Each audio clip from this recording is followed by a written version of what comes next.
এক ব্যক্তি জনৈক সাহাবীকে দেখলেন যে তিনি প্রত্যেক নামাজেই সূরা ইখলাস পড়েন। প্রত্যেক নামাজে সূরা ইখলাস পড়েন, মানে তাকে ইমামতির দায়িত্ব দেওয়া হয়েছে। প্রত্যেকটা রাকাতে তিনি যখন সূরা ফাতিহা শেষ করেন সূরা ইখলাস পড়েন, তারপরে অন্য কিরাত পড়েন। এটা কি ইউনিক না? কখনো দেখেছেন এমন কোন ইমামকে?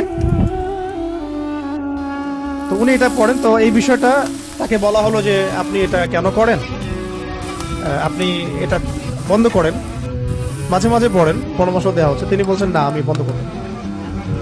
তো এমন অবস্থা হয়েছে যে কেসটা রাসূল সাল্লাল্লাহু আলাইহি ওয়াসাল্লামের দরবার পর্যন্ত পৌঁছাইছে।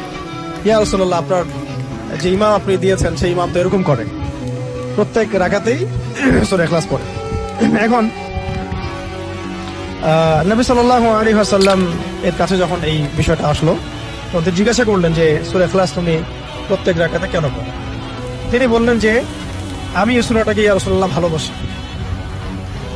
আমি এই সূরাটাকে ভালোবাসি।